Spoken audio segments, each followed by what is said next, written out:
Today's episode is supported by the Kranzberg Arts Foundation. The Kranzberg Arts Foundation provides essential infrastructure and venues for creatives to thrive in St. Louis because the soul of a city is shaped by its arts. Go to KranzbergArtsFoundation.org to explore some of St. Louis's finest dance, art, music, and more in the amazing Grand Center neighborhood. Now, here's Coach Jen with today's Soccer Mom Sunday.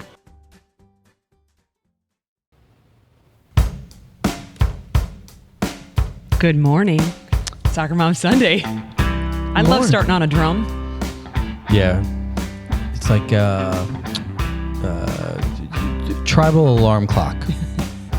Right? Is that what you're going to name this ringtone? Yeah, maybe. How you been doing? It's hot today on our recording day. Yeah, it's July in St. Louis. That's usually the case, right? Yeah. It's I hate this time of year, to be honest with you. I really do. I'm not For a the summer heat? fan. Yeah. No. No, I like the swing seasons. I like the ones that don't last long enough. Fall. I'm okay with some spring, except for all the sneezing and Like junk. true fall or true spring, which is a total of like 5 days Right. each. Where it's like, okay, and then it's done. Then the snow comes. Yeah. I think fall in St. Louis is my favorite. I'm also an October baby, so Yeah, I'm a November one. well, you get it. Yeah. It's good. No, it's one of those things. I mean, when you travel a lot, heat is only valuable if it makes sense for where you're at, right? Pools. The ocean. Yeah, the right? ocean. If Yeah, I'm that's on a fishing boat, sure. If my kids are going to spend all day in a pool because we're at a resort, it should be hot. Be hot enough that water makes sense. I was just at city practice today, and it was hot, and this practice went inordinately long. Usually there's a media availability that, we know is an estimate, and sometimes it goes a little bit over, but I officially now apologize to all the parents that I kept waiting with post-game talks or after practice talks where it's like, we got to go. I'm like, I got to go. Yeah. I think there's also that whole, when you're standing there after a night of training or soccer school or whatever the event is, if they are, number one, if they can't drive themselves, No. All right, that's litmus test one.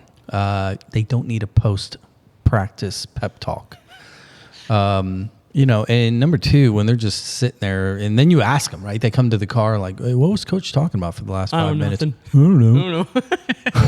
Yeah, if I could go back in time, I would change that. I'm play officially harder. sorry. I get so many dirty. Even parents I knew, right, from friends and stuff, and they're like, seriously? And I was like thinking, at the time, I'm thinking, what's the big deal? I'm here too. It's not like I'm not here. And now I'm like, at city practice, I'm like, seriously? I got to go. I have a recording. And the U.S. women are playing right now.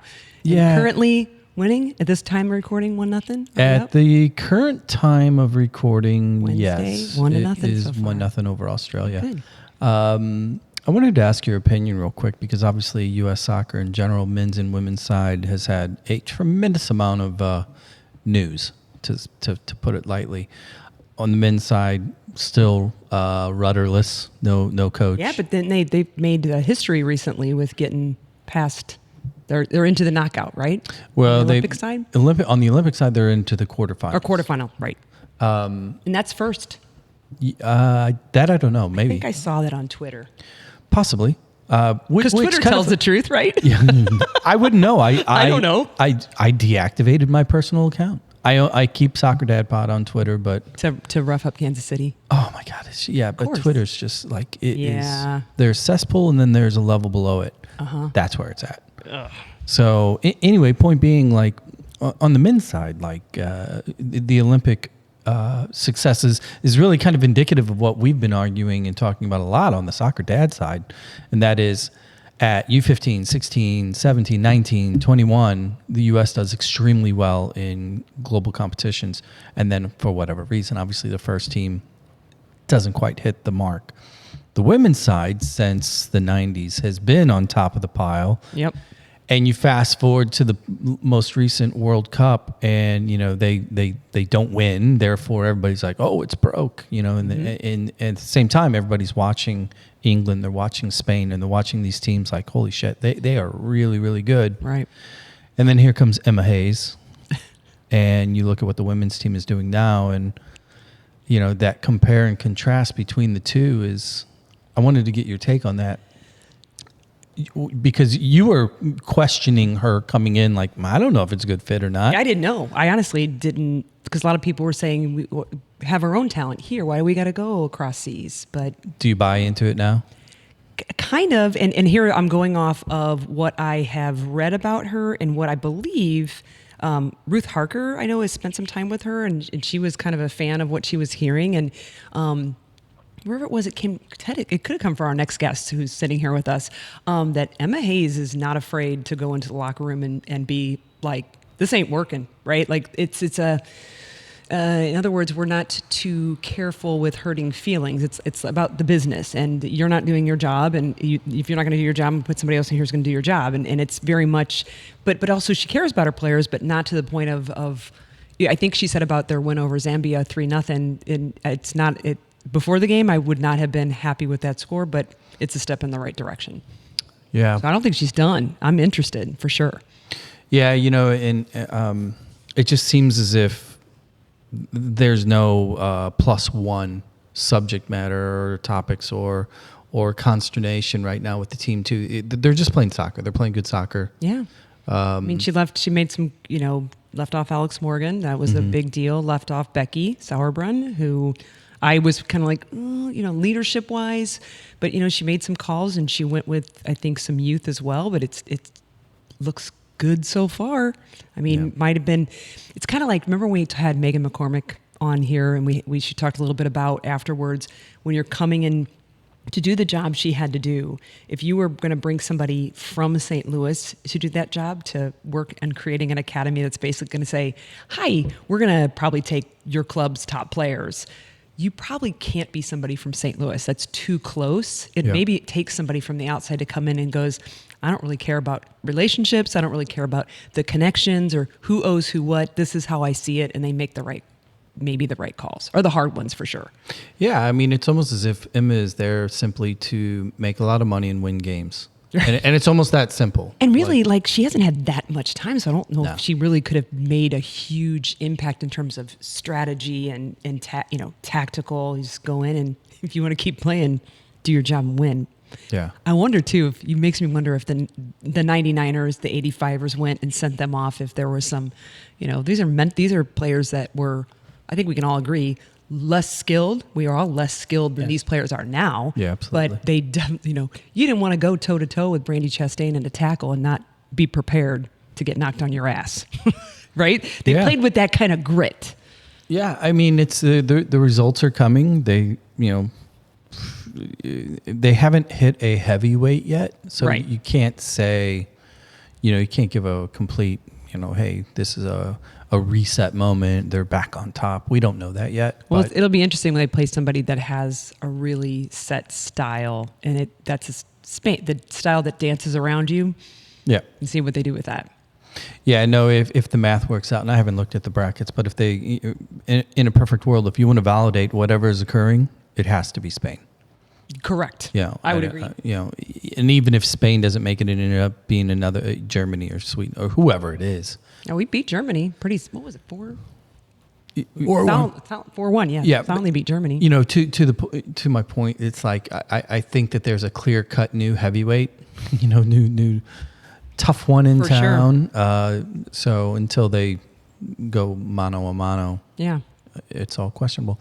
Are you ready for school start? Because it's literally in preseason starting in next week for us. For you guys? Yeah. For the academy side? Yeah, the 5th. Whatever. Yeah, week and a half off? Yeah, pretty much. What is today? Wednesday. Yeah, Wednesday, the 31st. July is almost over. Yeah, so August is coming. So the 5th is when everything starts too. My little guy. Yep. And then they're in dead week for high school, right? This is currently dead week. Yeah. I think. Or it's next week, but I feel like it's this week. Dead week for high school. High schools can start trying out next week. And some of the kids are already in college. We talked to Grace Restovich and Michelle and the girls the last podcast. So she's out at Notre Dame. All the athletes are in for college, even the ones that were going late. And yes, I have my emails have ticked up. So it's not just the weekly one from the school district. Now it's each school. And hello, the teachers are here. And I'm like, and here, school supplies. And oh my God. So yeah, school supply. It's an iPad. But I am ready for the arguing to be over. So I'm ready for that part. Yeah, go to your respective schools and stop talking to each other. They need to be put in their box and socialized again. Mm-hmm. Yes. the feralness that Ruth so loves about my youngest, needs to take that to school and they can deal with it. So I wanted to, real quick before we bring guests on, I wanted to do recap and go back to the Restovich. Yeah. Restoviches. A lot of them, that episode, I kind of was scanning through it, and I talked to a few people that had listened, and the takeaway from what I'm hearing, if you haven't caught it yet, go and take a listen. You have a family that is incredibly tight, 1, loyal, 2, supportive, 3, but competitive. Holy shit. Like, and I've just become enamored with the whole subject matter of evaluating talent, or, from either a college recruiter's perspective or an agent's perspective, or even just a teammate's perspective, how you look at talent or how you define it, right? And that whole what is it? And time again, you hear these descriptions that inevitably involve, they're just winners, they're competitors. Yeah. And listening to the 5 of them talk, and especially Grace, obviously. Oh yeah, if they would have said somebody else was more competitive, I wouldn't have believed it. I thought she was ready to fight. She's when like, the question came up, which of you is the most competitive? Grace is like, you better not. Yeah, she goes immediately. She's like, me. Yeah, and they were like, yes. But I think it's really important because that's something that really can't be taught. It's just something you need to be aware of, and when you do see it, you got to find a way to support it. Yep. I don't know what that ultimately looks at. It's different from person to person. No, you don't want to kill it. No, but I think for parents that maybe are like, I'm trying to figure it out, or if the player is trying to figure out, I don't know what I need to do, et cetera, et cetera. Well, there's a certain mindset, right? Listen to that episode because you're going to hear it. You're going to hear, because they all have a form of that, just at different levels, and I was super impressed. Yeah, and the pictures, it was cool. I usually do a little collage and I put it out there, and Michelle, I think there was only one photo I couldn't get on there, but 2 of the photos in there are of the twins at like a Grace scored a game winner, and they're right on the sideline cheering, and then the number of times you have them in the picture together, so they compete with each other, but are really supportive of each other, which is great to hear and see, and they were fun. Yeah, it was a good one. Go check it out. Yeah. So for our next guest, I want to welcome in. So, and this is almost a better soccer dad pod side conversation, but I thought, no, I want to have him on. I want to have him on my side. Ted Williams, who a lot of people will know from the longest running. Ted, how long was your show on KFNS? How long was that show that you and Tom Schwartz almost gang 14. did? 14 years, yeah. Yes. It's like, I remember George talking about your show back in the day and being like, they are the only soccer show. And he would occasionally call in. And before I knew you, before I was doing anything back in media again. And, so a lot of people know that from listening to that. Then as I came on to your show and got to meet Ruth Harker in person, which kind of then led to her being on this podcast as well.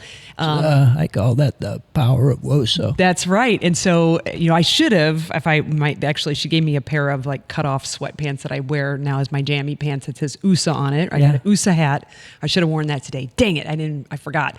And WoSo was not part of my vernacular, but it's definitely a part of yours and hers together. So I thought, what a we're right in the middle of Olympics, little men playing, the women playing, and there's almost, Ruth maybe aside and some other, there's almost no bigger proponent, I don't think, in St. Louis of women's soccer that I know of that can rattle off names and things. And tell me about like just this show and how you came into loving the women's soccer side when your whole show was mostly about the men's side. Yes. So as a dad, sports dad. Yeah. How many daughters? I have 3. 3. I have, they're 32, 29, and 27. And what age did you become smart again after the teen years? Please tell me.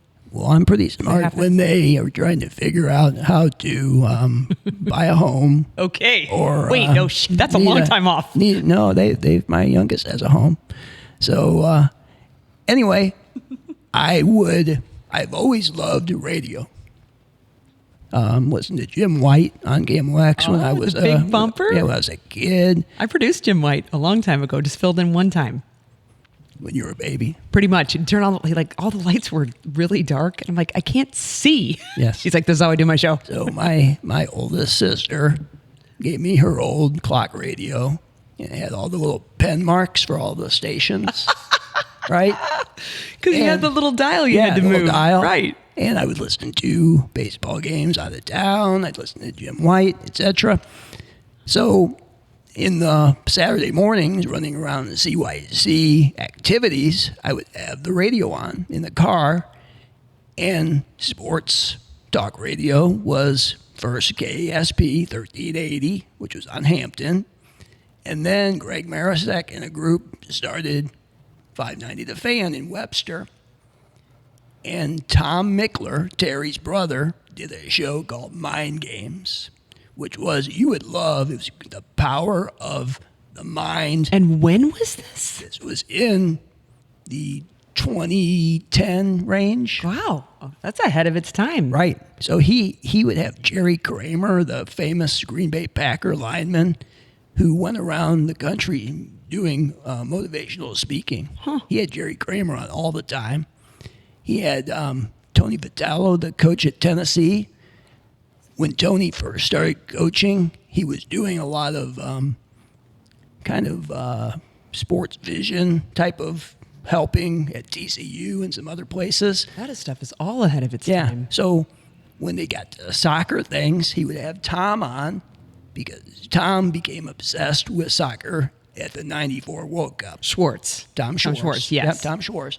His wife, Sally, would go on these trips with WashU, and Tom would tag along.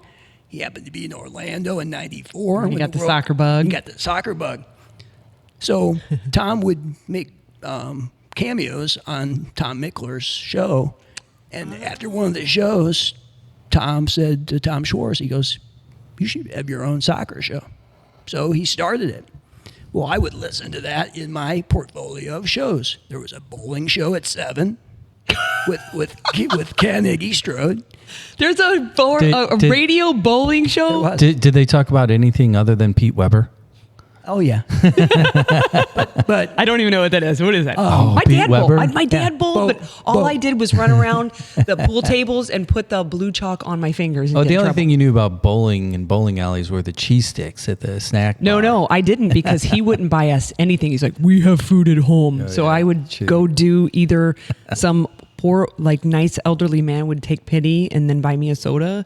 And then I would just run around there and be bored. Maplewood Lanes is where he would bowl. Anyway, we talk about more than soccer on this podcast. Yeah. We talk bowling. Yeah, and some name I don't know. Forgot about Bo Burton.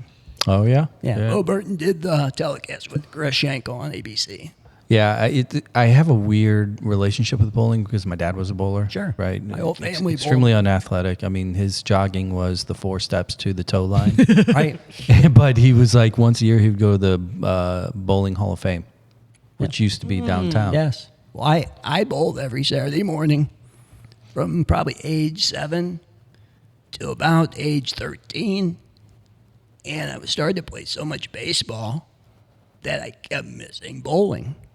And when you're going to miss league, you do pre-bowl. And I found I was pre-bowling like every week, which wasn't the fun part, right? It's fun was being with your buddies. So I gave up bowling. But my brother was an excellent bowler. He bowled I think it's an 869 series, which was 3 games with all strikes but like 2 or 3. Oh, my God. Yeah. So anyway. I can do that with bumpers. So Tom started SDL United FC soccer show. It was on Saturday mornings on 590 in Webster. Right. So I'm listening, and at one point, he may have mentioned his email address, and I emailed him, and I'll tell later how I got into soccer, but I emailed him and said, hey, you should have some women's soccer guests on. And he said, oh, okay, who? And at the time, there was this young professional player who I had watched in North Carolina named Yale Averbuch. And Yale was doing a column in the New York Times. It was like an editorial, and she would, it was kind of a blog for her.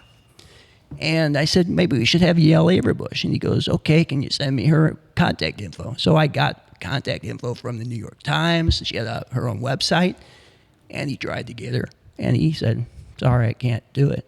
So I tried. I got her. Now, I mentioned my friend Chris Ducar's name. That helped. So I said, I got her. I go, when do you want to do it? And he goes, well, how about this day? So I arranged it, and he goes, you want to come in and do the interview? Nice. I'd never been on the radio before, but obviously I liked radio. But when I came on, you were running the board. I know. You were pressing all the buttons, doing the magic. That's way, way, way down the road. Okay. So that's how I started. But I didn't know Tom from Adam. Now, I'm a big fan of J.C. Corcoran's show, and Tom used to come on J.C.'s show during World Cup time because J.C. knows nothing about soccer. And he'd say, hey, I got my buddy Tom from OAC. We still have shows in St. Louis that should just say that they don't know anything about soccer. So Tom, for a long time, owned a business called Oasis Tropicals. He leased tropical plants to Pasta House, Brown Shoe. He had about 30 clients around town.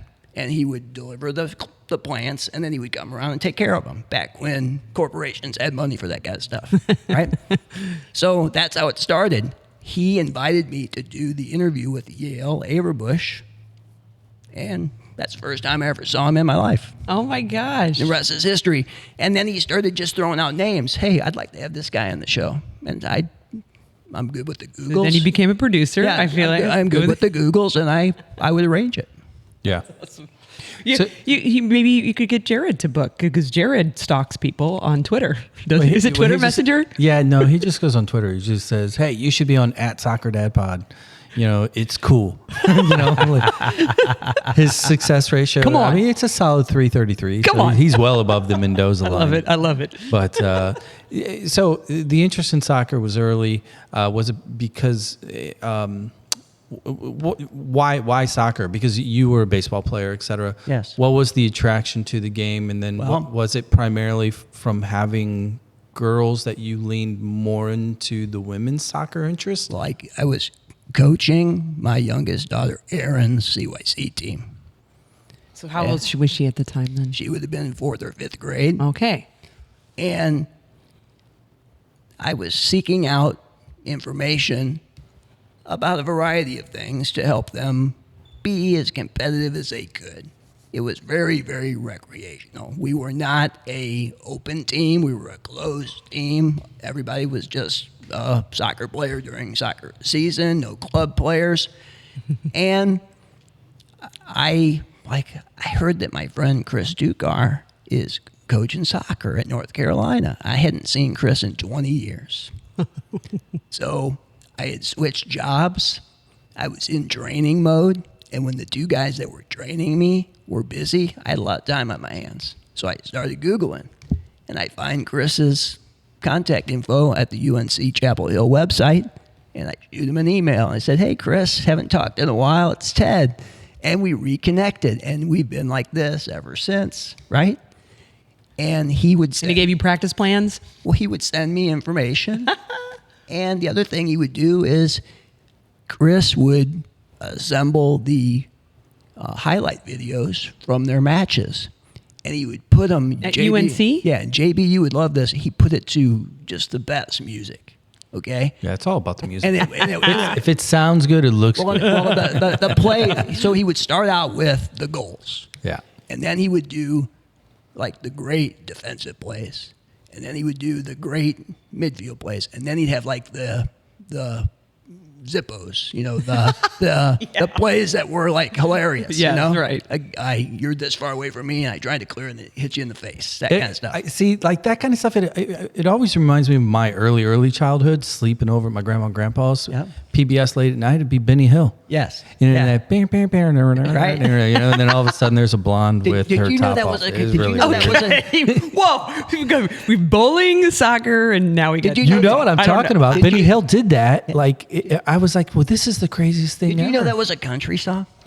It was. Yes, it was like some bluegrass crazy song. I just saw a tribute to one of the artists, and it was 3 famous country artists that collaborated on this thing. I'm like, I had no idea that Benny Hill song was a country song. So Chris and I reconnected. He would send me these videos, and they were cool. And JB, he had to stop doing it because of the ASCAP. Yeah, so ASCAP and BMI. the thing is, it's, and we'll get back on topic here quickly. But No, we've gone everywhere. On podcast, I'm going to go get a beer. Yeah, I mean, you can put whatever you want on there, and they don't care. Now, if it goes on YouTube, they care. Yeah. And they put this big flag on there, and they're like, you can't make money. And I'm like, well, nobody's listening anyway. So keep 100% of nothing. Yeah, 000. Anyway. So that's the story how I met Tom. Okay. And to your question, JB, that's how I became a fan of women's soccer, because I mentioned before. Through this one conversation and coaching your daughters. Coaching my daughter. And then Chris and I started reconnecting. And I would ask him about his players. And I mentioned to you before we started, I've got a printout of the UNC rosters from 2008, Dude. 2009, and 2012. And I've got highlighted in yellow the players that were on those teams that ended up winning World Cups. No way. Okay. That's a lot of yellow. Yeah, we got Megan Klingenberg, Whitney Ingen, Ashlyn Harris, Allie Long, Tobin Heath. We've got Lucy Bronze, who hasn't won a World Cup, but you know her from England. She came over and played for 1 year. Jess McDonald. Okay, by the way, you should get Jess McDonald on this podcast. I'm all for referrals. I've got her connection. Good. This is good. And then a couple years later, you get a team with Crystal Dunn on it, and there were 3 players from that 012 team that won the last Youth World Cup that the women have ever won. And that game happened in the middle of the night in Tokyo, and I was up at midnight watching it. As you know, all my memories on Facebook today were about me staying up all night. Which is crazy, isn't it? Watching the World Cup last year down under. And I got good timing. I was taking power naps to try to keep up with it.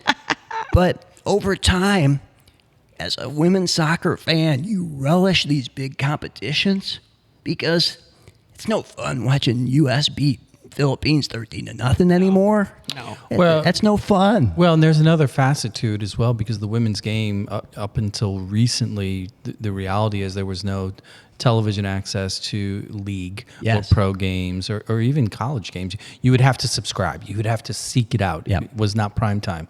It's slowly becoming more accessible. Everything But accessible now. But the global tournaments, in particular, the Olympics like right now, and obviously the Women's World Cup, those are preeminent products, right? You know. So let me ask you more of a radio question, a St. Louis radio question, as it pertains to covering soccer, in particular, bringing up women's soccer. How did you strategize, or what did you think the approach would be? Because sports radio in St. Louis, let's be honest with ourselves. It's 23 and a half hours of Cardinal news on rotation, and 20 minutes of blues, a little bit of some football, and then that last little gap, whatever it is usually allowed to other sports, which is now soccer, right? And it's slowly picking up speed. But at the time in which you started to really lean into it, there was much less of a market, a popular market to consume it. What were the conversations like within the station with the other producers? Like, well, first of all, to keep it relevant, to make it to try and grow it. Well, first of all, you have to consider it's a brokerage show, so Tom was paying for the time. As long as we didn't violate any FCC rules, we could cover anything we wanted. Yeah, don't be pushing the envelope with that music like Anderson does over here. Now it started with Tom having a email group, which I think had 500 email addresses on it. And it might have been, I don't know, when did your friend open the Amsterdam? Oh, that would have been World Cup 08, 06, okay. Whatever 06 or 08. I forget which year it would have been. So it was about, the emails were about where people were going to meet to watch games. Oh, 08. Okay. It was 08. Now, Tom had a good friend named Paul Duker. God rest his soul. Yeah, goalie. He was. Yeah. I played with him on the Stein Club. Yeah, great guy. Yeah. Great guy. Well, I knew it. There's a connection somewhere. Paul, I was the puppy. 2 weeks before Paul passed, he was on our show recruiting referees. Yeah. He was passionate that he needed people to get off their butts and come be a ref. He would walk into Amsterdam in the early days, and he was a little bit almost like a governor, right? Everybody knew who he was. And in there to this day, at the end of the bar up by the front, there's a picture of Paul on the wall with Pele. Yeah. And he was a huge advocate. Yeah, just another little shout out to Paul. In the olden days, St. Louis soccer people talk about Soccer Made in Germany on PBS, Toby Charles. But Paul had a huge satellite dish back in the days when they had those huge ones that in some neighborhoods they wouldn't allow you to have them, but Paul had one. And Bill McDermott et al. Would head over to Paul's condo or apartment and watch matches from all over the world on that satellite dish. Wow. And I currently, I became friends with Paul's daughter, Reagan, and she was working for the Peace Corps or a similar organization over in Ukraine. And it was about a year or two after Paul had died. And I said to Tom, I go, man, if Paul were still alive, he'd be going to Ukraine for the Champions League final back in 2018, I think it was. I said, we need to arrange for her to get there. So I arranged a crowdfund to get Reagan a ticket. Wow. And she was working through an embassy in Ukraine. And I said, Reagan, I go, I need to send you something. And I was trying not to tell her what. I go, what's the best way to get it to you, right? And she was going through all these things. Like, well, send it regular mail or some conventional way. There's a good chance I won't get it. So we arranged it, and she went to that final in Ukraine, and it just filled my heart. We gathered together and signed a thing for her to send with the ticket, and it was just the power of soccer, the power of WoSo. What I love about soccer and women's soccer specifically is the community, and that, you run into some jackasses from time to time, but on the women's side, they've been few and far between. Soccer Mom Sunday is supported by Explore St. Louis. Now that school's out, camps are booked, and summertime is upon, be sure to check out explorestl.com for that date night suggestion or that daytime staycation when you need littles out of the house. From date night boutique hotels to daytime family adventures, explorestl.com has you covered. Now, back to the show. I mean, they're just really quality people. Meaning like players or fans or just all around the game? Humans. Yeah. Becky, Lori Golubny. Yeah. Ruth. Okay. We've got 2 of the 3 on the show, and we're working on it. Yeah. So and again, true. Like it was what? Remember, Lori JB, like at the very end, she just drops the bomb of, I'm going to be playing this TST tournament for $1 million. I'm like, what? She's so casual about it. A week later, they have $1 million, and then they win. And just. But you're right. Like just connecting with them. Sometimes you can't get them because they're busy people. Yeah. But Ruth just connected me with Saskia Weber. From being there, who I thought, oh, that's so nice. Like I sent her a Facebook. I didn't know if she'd get it. And she was like, I've been looking out for it. I would love to come on your show. So I'm working on that. And it's like just a great community that. Yes.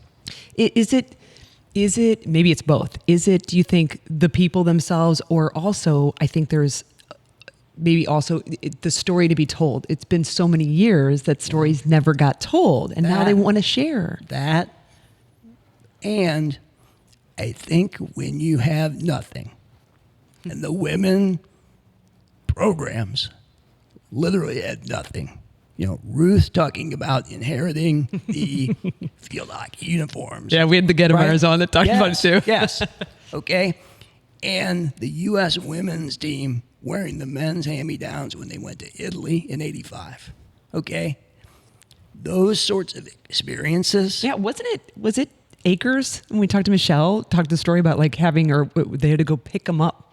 And they were stayed like they were in a barn. Yeah, and they were in the farmhouse, nice and Right. yeah, Those shared experiences will meld you.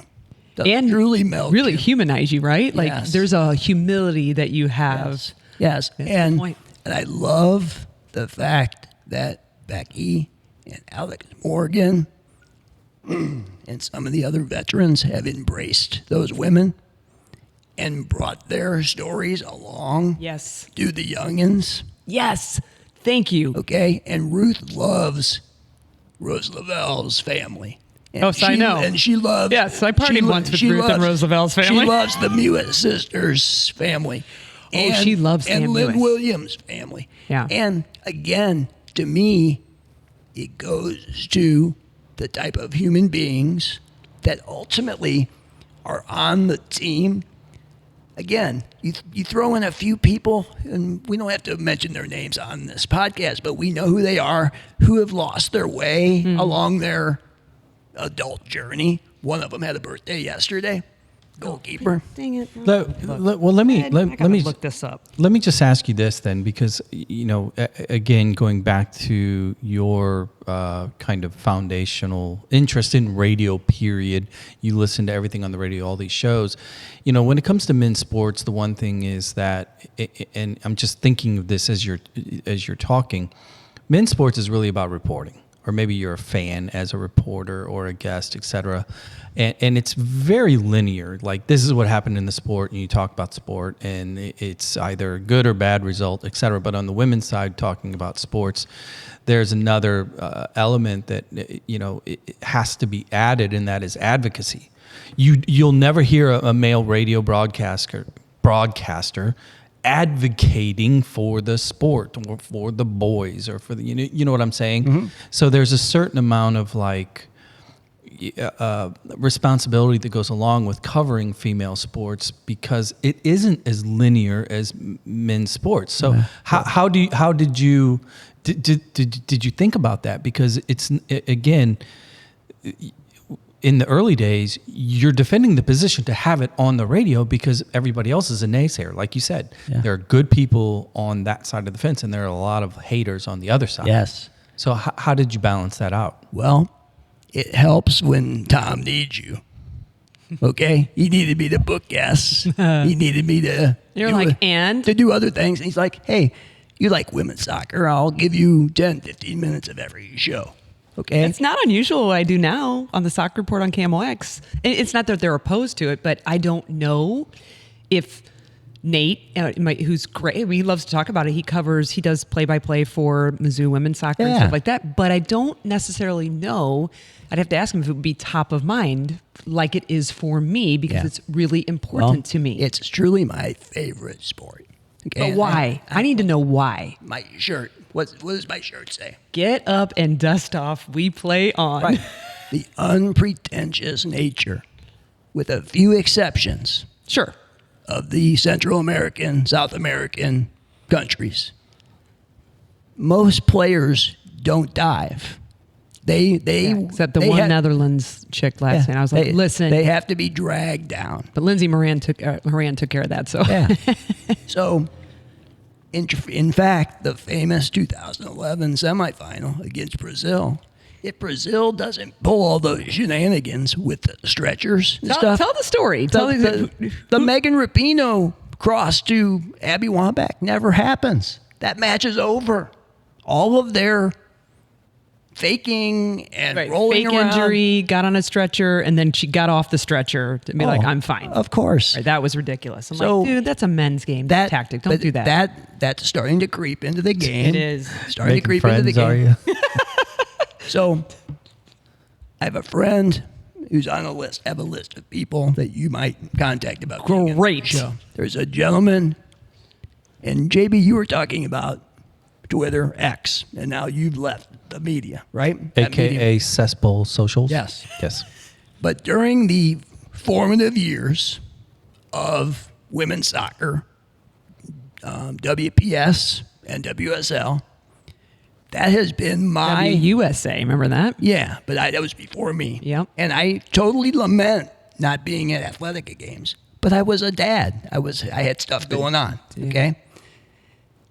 But I have met and learned WoSo, the term WoSo. I learned that on Twitter. It was a hashtag You did? WoSo. Yes. I did not know that. I thought you made that up. No. And it evolves. But one of the individuals who I came to know, and during the pandemic, I actually called him and we had long phone conversations, is a guy named Dan Lauletta, who was writing for a women's soccer website called Equalizer.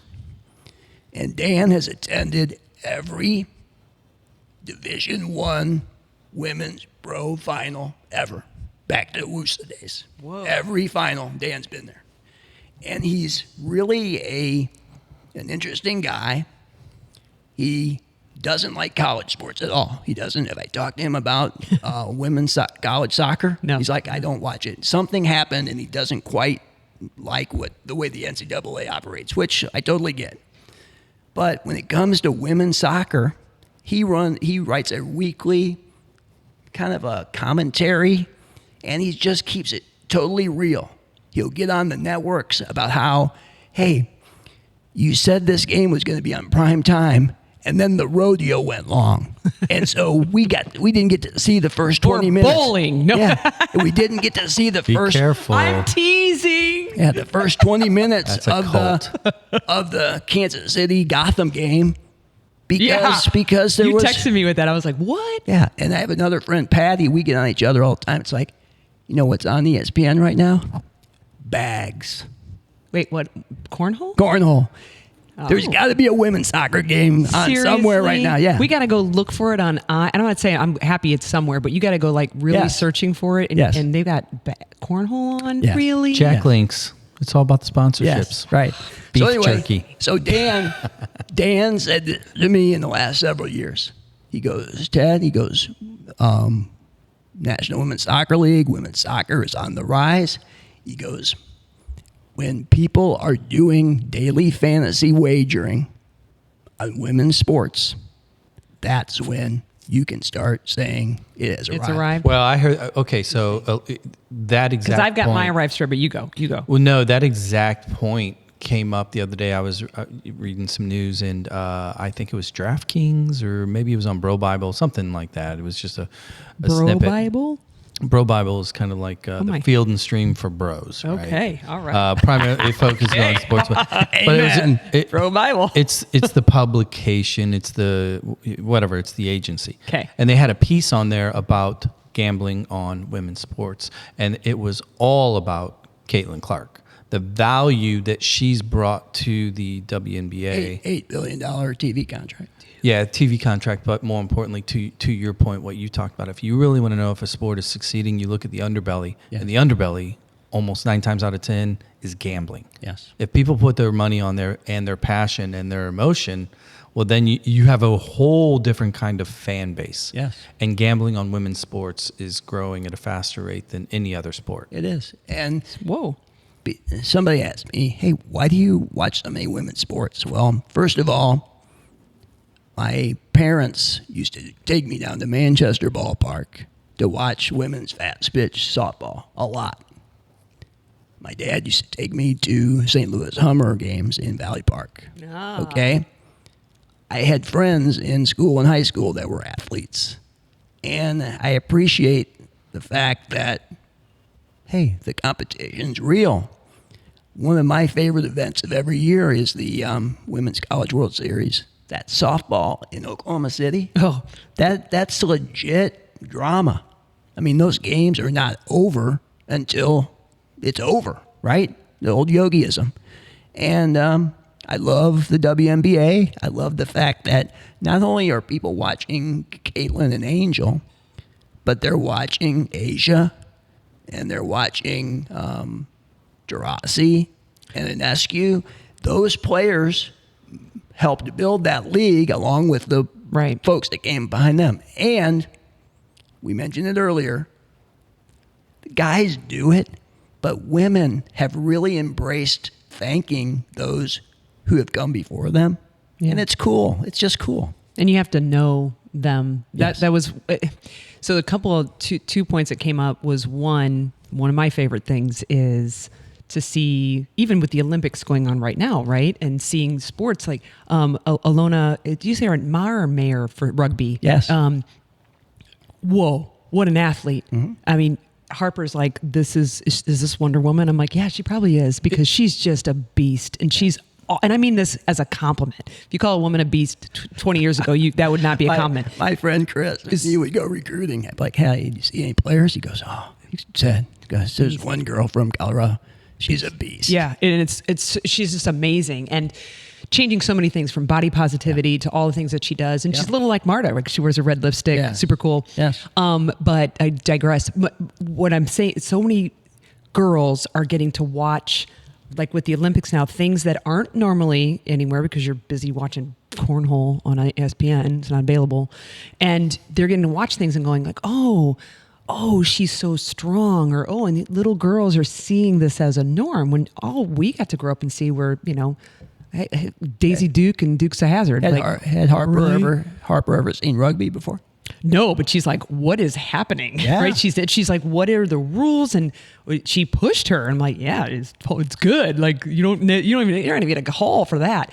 But two is Liam, my third born, is like, I want a jersey. Like I want to. Are you just going to get one for Harper? Like, I want one. I'm like, who's your player? And he's like, let me check it out. And so at the moment, he's favoring Trinity Rodman. So just it's fun to see him see the athlete and be like, that was a cool move. That was a whatever. When, again, and JB, we're going to tune this out because I've said this so many times. I'm sorry. Beat a broken drum is I grew up where the only time you could be valued as an athlete, you couldn't fit two molds. You could not be pretty and an athlete at the same time. And you grew up in a time where your uniforms, if they weren't hand-me-downs, they were sexified, right? So I played also fast pitch softball. I was third baseman, leadoff hitter. I was stealing second base. And no, sliding shorts and socks were bullshit, right? It was sexifying a sport. Yeah, well now it's gone 180. And they're wearing the full uniforms, and they're rocking them. And they look amazing, and they fit a woman's body, which is great because we're not tiny men. And the time that I felt like, and this was, I'll bring you earlier, I'm talking probably circa 2000, somewhere around 2004-ish, maybe 2-ish. No social media yet, but there was a website, I don't know if it's still out, called bigsoccer.com. And I would see it because occasionally George would get raked across the coals for some call he made. And the Kansas City fans did not like him, JV. Justifiably so. But there was a thread that was talking about the U.S. women, and it was ripping them to shreds. But it was all about their play. Yeah. I remember kind of like glancing at it, going, never a good idea to stray into the comments. But I was like, I'm not seeing anything about TNA. I'm not seeing anything about in the kitchen. I'm seeing, like, they're talking about how that was a bad play. Yeah, she's got to step up. I'm like, technical quality. Yeah, there was bad. all, if you're, and I remember feeling like, they're totally getting ripped on, and this is awesome. Yes, because it's all about the game. Yeah, and them just being athletes. So you guys were talking earlier in your opening about Emma Hayes. Okay, what I have found refreshing about Emma Hayes is that because she's an outsider, she has nobody to please except U.S. Soccer, who JB reference is paying her very nice salary. Okay, she loves America. Okay, she's already told her young son, hey, I don't have to be at training every day, 365, like I did at Chelsea. I can actually pick you up from school. And he's like, really? That's weird that you can come to America and get more balance here. Just saying for other jobs, it's not normally the case. It's because the different part of the job. Interesting. They're not together all the time. Now there's things to administer the whole time. Mm-hmm. Now the other refreshing part, and I'm saying this as a guy who was a huge fan of Vlatko Andonovski. I was in love with his FC Kansas City teams. The early days of NWSL, they won. They were in the first 3 finals. And they won 2. Becky Sauerbrunn was on that team. Amy Rodriguez was on that team. They had Nicole Barnhart in goal. I love those teams. The way they played, it was possession, and I was ecstatic that Vlatko elevated his coaching to be the national team coach. But he was too safe and too dry, and I think it was almost like they didn't know who they were. It was like analysis paralysis. Yeah, he was feeding them so much info that they never seemed comfortable. And Becky loves him. And, Becky always talks about the first time she met Vlatko in Kansas City. He had watched a whole bunch of video of her before he even met her and was telling her, hey, I think I can help you with this, because he had watched some game that she had played, in previous years. And she was blown away by him. And he's a great guy, a good human. Yeah. But something wasn't right. Yeah, it wasn't a right fit. And I'm so glad the U.S. Soccer recognized that and moved on. Now, prior to that, we had Becky on. We had Becky in studio. Yeah, I know you had her on often. Yeah, I mean, I had a couple. Some regularity. I had a couple really good sit downs with her at Christmas time, where she came in on an off day, and it was great. But there was one day when Becky was in studio, and they had just gotten back from Algarve Cup. Oh, yeah. Okay, in Portugal. And they had a horrible, horrible showing. And it was the beginning of the end for Tom. Okay? If you look at the history of people getting their first caps, Tom Sermani capped the most people during his short 14-month window than any other coach. He was about the new wave, which is kind of what Emma's doing now. But back then, you had Abby, you had Carly, you had Megan. They were not happy. And they were like, no. Yeah, Okay. And they revolted. Now, that day, Becky was in studio for 2 hours. We had Becky in studio for 2 hours, and she picked the music. It was a lot of fun. We had Tom Sermani on the phone, and Tom raved about Becky, and Becky, before and after, said, hey, I love playing for Tom. And he talked about how Tom was the one that got her to be more aggressive with her possession. Becky going forward? Yes, going forward. So she would receive a pass, and she had some space. She would attack for 2 or 3 dribbles and draw someone and then dish. But she loved playing for Tom. But the timing wasn't right. And then they brought in Jill. And Jill did the things that Jill does. She's very stern. She was very honest with people like Carly that second. Actually, the first 2015 World Cup, Carly was not playing a lot. Yeah. And we had Tony DeChico on the show. Yeah. Because he was doing TV analyst. And Tony goes, I think Carly's about to get hot. And she did. She scored a World Cup or a penalty kick against Germany, and then she went off. Of course, Right. had the hat trick. Right. But the U.S. women's national team is poised to. They're up 2-0, by the way. Oh, thank you. They're poised for a new ascent. Emma Hayes. I listened to. Sam Mewis has her new podcast, Yes. The Women's Game. Excellent. She had her sister Christy on previewing this game yesterday. And I've heard her have 2 guests on that talked about how Emma Hayes thrives with speedy attackers. And we've got speedy attackers. Yeah. And I believe that they stay healthy. Mal Swanson, Sophia Smith, and Trinity Rodman are going to thrive under Emma. Well, I think part of that is also to be successful at that level. I mean, we can see it, on both sides, the men's and women's side in particular.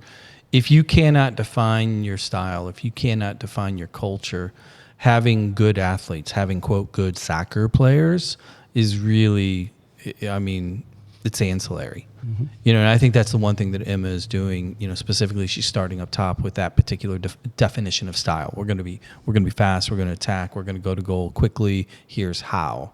And not just like we're just going to play high press from the the touchline to touchline. And I think that's really important because the rest of the world is caught up. Yep.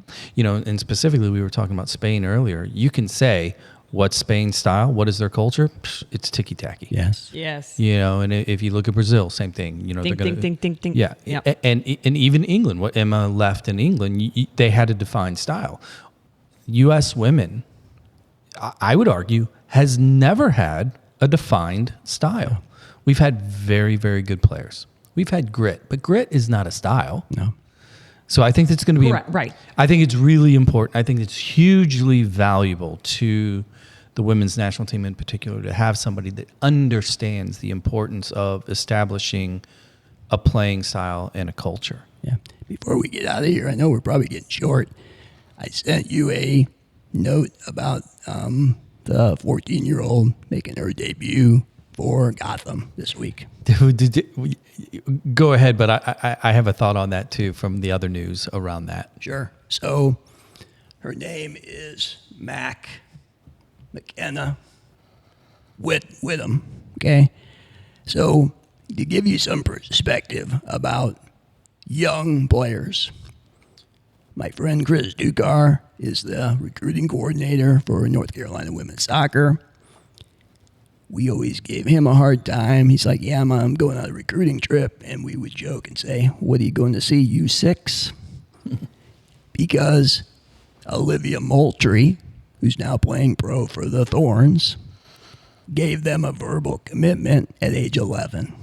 Oh, yes. Right. Okay? I remember. Yeah. All right. Yeah. And ultimately, Olivia turned pro at age 15, signed with Nike.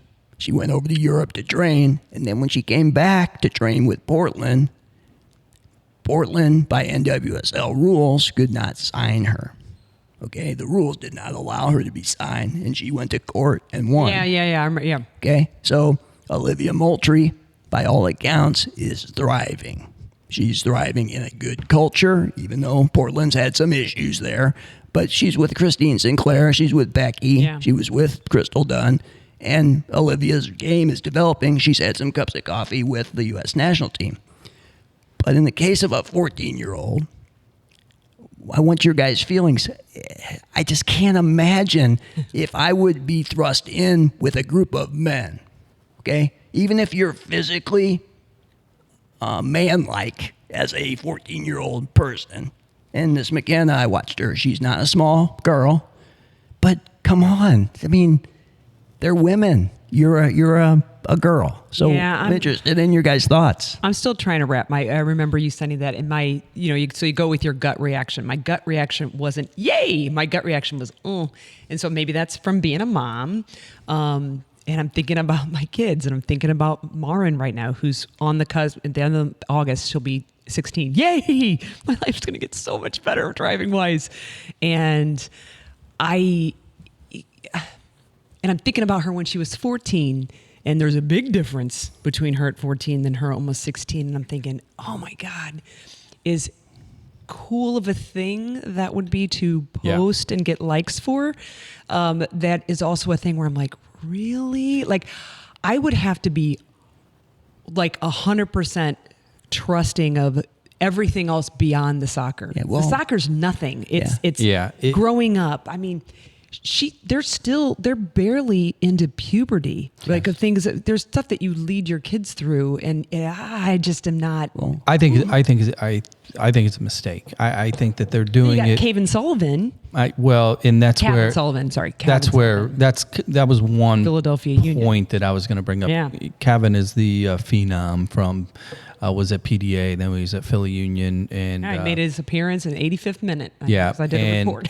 And Jim Curtin is the head coach there, and he's the one that is kind of being the primary cheerleader of the whole process. But at the end of the day, MLS is a business, and Philly Union is very, very good, and they have an incredible academy. But the earned media they're getting from bringing him up, signing him, and touting him, and everything, it's crazy. It's a huge amount, and the whole Man City in a way, they're totally taking advantage of it. And the whole Man City relationship, and like, we've already inked a deal, so that when he turns 18, which in parentheses or, in brackets there, well, that's in 4 years. Yes. And who knows what he's going to be like? Well, His that's the body's point. not even there yet. So when the NWSL dropped this particular player, I think, number one, I'm fundamentally against it because being so close to it at the level that we're around it, these kids are in puberty. They can't do anything on their own. You're telling me that they are pro-worthy? I'll call bullshit. One. Two, from a league perspective, if they were going to do it, just do it. Don't say anything, move forward, because you're still dealing with a very young girl. But I think they also made kind of a dumb PR move by framing it in the Kevin Sullivan light.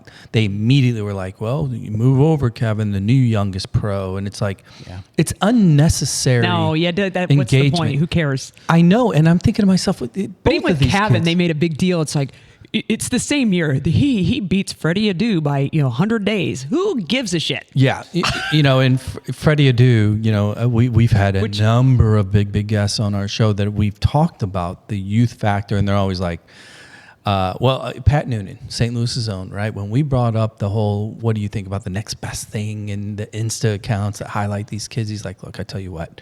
He goes, if I put together a best 11 of the next best things, they would not beat your U15 kids right now, Right. So I think it's a bad move. I think if you're going to develop these young teenagers, short of it being the Spaniard, oh my God, Lamal. Yes. Okay, there are outliers. Yes. He's 16, right? But even then, it's not helping. I think carefully you go, right? And I think you're setting the kid up for unreasonable expectations by, we put that all out there. And what happens if they don't grow the way we think? Their body is, my oldest is I'm like, oh, there's your man body coming. And the He's wider, 18. and if you zoom out, the broader social impact, soccer social impact of families, unrealistic expectations. Now you have all these new players, all these kids, and all these parents that are like, ooh, my little Sally's going to be the next 14-year-old pro. That's not realistic at all. Yeah. Harper's 8 on a team where and around teams and playing teams with, oh my gosh, they're really good. They're 8. Yeah. They're 8. And she's tall for her age, and she's relatively quick, and she's pretty decent. But I don't know what she's going to be in 2 years. I don't know. In 2 years, she'll just be a little bit more advanced baby giraffe still. Pretty much. If she gets pulled apart like a Gumby doll, like my oldest did, there was a time where I'm like, he's just broken. His body's just broken. I don't even know how he's running right now. So I just there's so much that I almost would like something that's more like what Georgia Restovich is kind of doing. She's on like a Casey Current's kind of got a little bit of it's like a reserve. It's like a prospect. Yeah, academy. It's a prospect. And in other words, we're not throwing them out in the limelight for clicks and just that serves. The parents get excited, of course, and the kid gets excited. But the only one entity that really benefits is the club. I don't really think the parents and the kid benefit in the end. Yeah, I was curious. Their risk is higher. I've watched a lot of, especially with the extra COVID year, right? I've watched. Yeah, right. There's still that. I forget. I've watched some collegiate women's players for 6 years. Now they're 25, right? Yeah. 25 years old. And you alluded to it about their physical changes, right? Yeah. They might be really limber and have certain physical skills as far as running and jumping when they're 18. Yep. But by the time they're a 23 or 24-year-old woman, those body changes, just they make the movements different, different. I came into my Lindenwood junior year. I remember we came in for training. Came in early with the football team was there. The men's soccer team was there. And I don't know. I did my summer training like I was supposed to. Also didn't hurt that my boyfriend and I had broken up, so I did a lot of training. But also I just kickboxing. Yeah, pretty much. Oh, okay. And I did a lot of, but I think just growth happened. Everybody thinks, you hit 18, you're done growing. Nope. Because I walked in, and I remember people like, Siess, what's up? What's up? And I was like, what's up with you? Why are you looking at me like that? And they're just like, oh, things have changed. And then I remember feeling I was a little bit stronger. The hip checks I got from the seniors, I didn't fall down anymore. Yeah. I had changed. Nobody told me I was going to still be growing it, coming in at almost 20, 21. Okay, match update. 2-1. Oh. All right, What happened? We're in extra time. Oh. Australia scores 2 minutes into extra time. We have to kill off 5 minutes. Damn it. We're on to the Put one more next. in. We're on to next. But I heard that we're going to play the second place team in Group C, which I think is Japan or Spain. I'm not sure how that shook out. You might get your But- Spain Spain's with at the me. bottom. But those two teams, that's going to be a tough matchup. That's what they need, though. Which, as a WoSo fan, That's what you want, right? I love it. I love it. We lost that game against the Netherlands in the World Cup by a sliver. Yeah. But what an exciting game. Oh, yeah. Okay? And those games. And we still didn't play as good Those as we games should. in CONCACAF were Blitz and Air, not only stop penalties, but kick penalties. I mean, those are legendary matches. Hey, before we go, I don't know. He hasn't gone near the. I always watch JB going near the. Okay, well, I'm music having buttons. fun. Tell me how you and Ruth. How did you and Ruth Harker connect? Okay. because that's how I got to you. Had so if you ever go on a show with Ted, be prepared, JB, because you will get. So JB's like, let's just talk about it. Ted's more like me. He's like, here's the list. Here are the songs. Here is what we're talking about. And it was Those very guardrails suck. So Jackie Billet was on, me and Ruth. Yeah. And we talked women's soccer for an hour, and it We was so talked much fun. We talked about that article about the future. The of article, women's- that's right, the Yeah. future where, and it was just, but it was awesome. That's how I started to, I had heard her name prior, but I didn't know her. So I got to know her and didn't realize how far back you guys had gone. I didn't know her from Adam. At that one? No, there I did, but back in 2014, Okay. when I started the show with Tom, I had no idea about UMSL women. Somewhere in the back of my head, I knew it, right? Yeah. Because I know why. Because Anson Dorrance was in studio for 2 hours, and he Oh, right. he talked about the St. Louisans and how tough, how tough they were. Okay, because they handed. Yeah, didn't he grudgingly admit that they were kind of good? Yeah. Sort of. Well, they handed North Carolina their first Gedemeyers. loss. The Gedemeyers did, yeah. Yep. And Ruth. So anyway, Yeah. we had Dave Lang on the show Yeah.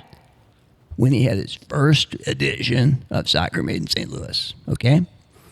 He used to have an accompanying website, Soccer Made in St. Louis. And it's kind of blog style, Yeah. and he would post things on the timeline. Well, one time I went there, and he had this picture of the 85ers, okay, the first ever women's team. And he highlighted Ruth Harker from St. Louis, okay? I'm like, Ruth Harker. So as I mentioned, I'm pretty good with the Googles. I go on LinkedIn, and I type in Ruth Harker, and there she is at Swan Packaging, VP. Yeah. She's also super smart. Right? she's the machine whisperer. Yeah, she is crazy. They Crazy JB, smart. if they're having a trouble with a manufacturing machine, she's in packaging. If they're having a problem and she doesn't have time to travel there, they just hold the phone up to the machine and she listens to what sound it's making. And she's like, oh, that's the Such and such That's part. the widget you the need to flux capacitor. You need to lubricate the flux capacitor. So I was looking for women's soccer guests. I was looking to expand my little 10 to 15 minutes. And I reached out to her. I said, hey, I've got this segment on the soccer show. Would you be interested in coming in? We had never met. We hit it off. The first day she was there, guess who was in studio with us? Who? Lori Klupney. No way. Yeah. So Lori brought So you have to love that connect that you made. Lori brought her Beijing gold medal. Oh, And we all got to hold it. I've got a picture that's with it. awesome. So there was another time. What did Lori think of that? Did she know of Ruth? Was it cool to her to be connected? She didn't know Ruth. See? They That's what I'm talking about. they admitted that they didn't really. She didn't like you. There was no way to know about those people. Yep. Okay, before the internet, with all of its evils, there are things about it that connect people, and that's what I love about it. I have organized at least 4 or 5 reunions using the Googles by finding people, and once we get everybody together, they're like, this was the best idea. Yeah. And I'm like, yeah, I was able to find you after all these years. There were people that I lost track of when I left Las Vegas in 1988, came back to St. Louis. Unless you had their home phone number or their address, I mean, how are you going to find them? Yeah. Right? So quickly, Ruth was on the show. Another time, we had Becky in studio. Oh, Kansas City came to Soccer Park to play Chicago Red Stars in an exhibition game. So Becky's in studio. The cheap-ass Chicago team, they're buzzing in the day of the game. Oh, what the hell? And Lori's on the bus with Eliza Motz, was on that team. And they're calling us on the phone, and Becky goes, yeah, she goes, we got in last night. What's wrong with you guys? You know, that kind of stuff. And it was great. That's great. a fun story. Yeah. All this pre-game, like we have like these hours to get ready and changing. And at City Park, the guys will walk the red carpet in their fashion. We just got off the bus in our uniform. We probably changed in a seat in the back. Well, it's the same way with on the women's sports, which is another cool thing. The WNBA players make their entrance. The NWSL players, if you know where to look, they make their entrance. What's that happening? Yeah, it's cool. I just saw something. They were analyzing Caitlin Clark's outfit at the All-Star game. We analyze outfits now? I'm screwed if we do that. Well, the total value of her ensemble was like almost $40,000. And then the lady who did it, she goes, "Don't worry, she doesn't own any of it. You know, it was all a loaner." But you know, shoes were like $10,000. The purse was $5,000. I'm just picturing Joan and Jan Gettemeyer here with their heads just exploding, because I'm not saying it's not. Maybe it's cool, but it's like, do we need all that? But we don't. We don't. I don't know. But again, the fact that they're living large, they're living their best life. Well, if the men are doing it, they should be doing it. So I'm fine with that. Even folks like Jan and Joan and I can see you on the corner of my eye, JV. Yeah, Joan, Jan, and Ruth, they're happy for them because they know. Again, they had the hand-me-downs, right? Right. And your kids that play club. And all you bought were copas. Yeah, your kids that play club. How many uniforms do they have? And they get new ones every year. Way too many, because like they don't Model need T. new ones every year if they still fit. We don't. So I'm not for that for the youth. Like, come on, let's get 2 years out of it. Let's, Yeah, we do 2 years on ours. Hey, before we get out of here, I just want to say one last thing. I hope we get an NWSL team here. I'm in. Sooner the better, because the franchise fees are not getting any cheaper in the league. They keep going up. I have no money though, so. Well, but second of all, I'll work it though. I mean, it's Let's have a TJ's Pizza fundraiser. We can knock this out St. Louis style. what are those things? What are those butter braids? Right, exactly. So it's Add always on. Gus's pretzels and pizza. Is that are those the big fundraisers? Pretzels, pizza. So, I remember selling a lot of candy bars back in the day too. Sell candy bars. So during those. during the pandemic, I grabbed the Twitter handle NWSL for the Lou. Yo, right. So if you go out there, it's not really active, but it just the moniker for it is, hey, to start the conversation about bringing a women's pro soccer team. It's coming. You should just put one of those infinite countdown timers and just put it up there as a static post. Right. It's just counting down till the time. What time would you give it? Well, I mean, if you pick the time, you obviously would hold everybody's feet to the fire. So if you wanted January 1 of 26. I'll tell you what, as much as troubles I like to give JB, he's good at subtly moving the needle in places where I would come normally like punching a window, and JB's like, just do it like this. And I'm like, subtlety sucks. And then it works. And I'm like, okay, maybe your way was better. If we had been awarded the 2027 Women's World Cup, which, did you see it went to Brazil? Yes. Yeah. God, going out to the jungle again. I'm curious to know if all the stadiums are still viable. Oh, good. Because some of them became white elephants really quick. Well, yeah. I mean, they let the literally the forest grow over them. Yes. So So. if we would have gotten the 27 World Cup, I think there would have been a real conversation about adding more teams right afterwards. Yeah. You know? Yeah, well, it would have been. I think it would have been similar to the '94 Men's World Cup and the resulting '96 first season of MLS. You need a major tournament, and domestic revenue And eyes turning. you need, in order to expand, there has to be the financial incentive, and most importantly, you need that kickstart. Well, look at what's happening at the Olympics right now. I'm going to get ZHANG. She's got a lot of money, and she's invested. She's in several teams. Michelle Kang. Just from the Olympics, sent money over here, and I'm like, oh damn, I should get the Olympics. Send money here. I think the cooler story is Flavor Flav. Yeah. Yes. And then Jason Kelsey, I think, was the rugby team just went up to him and said, "Listen, they got Flavor Flav. Would you be ours?" He's like, "Sure, I'll be yours." But not with this. Yeah. Flavor Flav and Snoop Dogg's over there. It's Do that you have a Snoop song? You No, I have something queued up, but I got to wait till the very, very end because I want to make sure we get this right. So we are at we're at the finish line. Okay, fair. So Thanks. thanks. We'll do part 2 with Ruth here. Thanks, and what are people supposed to do again? Okay, I got it. Like, follow, share, subscribe. How do you like, review, follow, share? Oh, like, review, follow, share. Say that 3 times Wait, fast, like, and then you'll memorize review, it. follow, share. So you subscribe too. 5. If you like it, review, follow, share. Is it the same? That gets a little. Sure, I'll go with it. Hey, I'm gonna roll us out of here. We had multiple PBS references today.